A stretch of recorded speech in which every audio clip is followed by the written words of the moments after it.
আচ্ছা, আগের পর্বে আপনারা ২ নম্বরে দেখছেন যে লগ্নক কাকে বলে। তো তারপর আরেকবার একটু বলি। মানে পদে পরিণত হওয়ার সময় শব্দের সঙ্গে যে কিছু শব্দাংশ যুক্ত হচ্ছে, তো সেগুলোকে আমরা বলব লগ্নক। যেমন লগ্নক কত প্রকার? ৪ ধরনের: বিভক্তি, নির্দেশক, বচন, বলক। তো এবার আসেন বিভক্তিতে। বিভক্তিটা কি? ক্রিয়াকাল নির্দেশের জন্য কারক বোঝাতে পদের সঙ্গে যে শব্দাংশগুলো যুক্ত হচ্ছে। যেমন তাহলে কি ব্যাপারটা হলো, ক্রিয়া কা এবং যে কারক, এই দুইটা যখন যুক্ত হয় শব্দের সাথে পাশে, তখন সেটাকে আমরা বলবো বিভক্তি। তাহলে বিভক্তিও তো বলতে গেলে বুঝতেই পারতেছি আমরা দুই প্রকার হবে, একটা হলো ক্রিয়া বিভক্তি আর একটা কারক বিভক্তি। এখন কীভাবে হয় দেখেন, যেমন করলাম, এখানে কি লাম যুক্ত হয়েছে, নিজে খেয়াল করেন লাম, তার মানে কি একটা কাজ করতেছে, তার মানে এটা ক্রিয়াপদ, তার মানে এটা কি ক্রিয়া বিভক্তিতে চলে গেল এটা। এখন এখানে আরেকটা দেখেন কৃষকের, এর একটা যুক্ত হয়েছে না, এটা কি কারক? কারক তো পড়ছেন, কর্তৃকর্ম এগুলো তো পড়ছেন। তার মানে কৃষকের, কার? কৃষকের, তার মানে এই যে এর যুক্ত হয়েছে, তার মানে কি এটা কি কারক বিভক্তির উদাহরণ হয়ে গেল। ওকে। তারপরে দেখেন নির্দেশক। নির্দেশকটা কি? নির্দেশক মানে কি ইন্ডিকেট করা, এটা ইংলিশে যদি বলি, তার মানে একটা কিছু একটা নির্দিষ্ট করে বোঝাবে, তাই তো?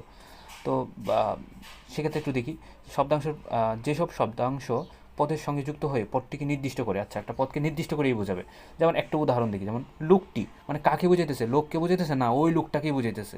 তো ভালোটুকু, মানে অনেক ভালোর ভিতরে কি একটা মূল জিনিসটুকু, যে ভালোটুকু নিবা, মানে সবই ভালো মনে করেন, এর ভিতরে কি সবচেয়ে বেস্ট যেটাকে কী বলবেন? ভালোটুকু না? তো এটাই টিটুকু, এটা কি নির্দেশকের উদাহরণ। এবার আসেন বচন। এই বচন তো বাচ্চাকালেও পড়ছেন। তো যাই হোক, যে আমি নিজে বাচ্চা, যেসব শব্দাংশ পদের সঙ্গে যুক্ত হয়ে পদের সংখ্যা বোঝায়, অর্থাৎ পদের সংখ্যা কম হবে না বেশি হবে, এগুলোই তো বচন। এক বচন, বহুবচন, তাই তো? তো ছেলেরা, এখানে কি ছেলেরা বলতে অনেকটা বুঝাইতেছে না, তার মানে কি ছেলেরা। তারপরে বইগুলো, এখানে রা, তারপরে গুলু, হ্যাঁ, এগুলো কি আরামসে বলবেন, এগুলো বচনের উদাহরণ। ওকে। আচ্ছা, তারপর আসেন এই বলক। এই বলক নামটা একটু ইউনিক, তাই না? তো এইটার মানে কি জানেন? কোন একটা শব্দ খুব জোরালো বোঝানো, মানে একদম ভাই, মানে মানে এটা মানে এইটাই অনেক জোরালো শব্দ আর কি, হ্যাঁ? খেয়াল করেন, আমরা যদি বলি না তখন এই কাজটা কেন করছিলে, এরকম অনেক সময় আমরা কথা বলি না, তখন মানে এই কাজটা কেন করলা, এখন এই কাজটা কেন করতেছো, এটাকে যদি আমরা জোরতে বলি, ভাই তুই তখনই এই কাজটা কেন করলি না, তখনই, দেখছেন? তারপর এখনও, এখনও এই কাজটা করতেছো তুমি, মানে এখনও, দেখেন একটু জোর দিয়ে বোঝানো হচ্ছে না, যেমন ই, ও। তো এগুলোকে আমরা কি বলবো? বলক। তার মানে এগুলোকে বলকের উদাহরণ। অর্থাৎ আপনারা আশা করি বুঝতে পারছেন যে লগ্ন কয় ধরনের হয়? 4 ধরনের। হুম। সেটা কি কি? বিভক্তি, নির্দেশক, বচন, বলক। বিভক্তি, নির্দেশক, বচন, বলক, এগুলোই এই হচ্ছে লগ্নক। আর লগ্নক জিনিসটা কি? পদে পরিণত হওয়ার সময় শব্দের সঙ্গে যেগুলো শব্দাংশগুলো যুক্ত হচ্ছে, তো এগুলো তো এক একটা শব্দের অংশ, তাই না?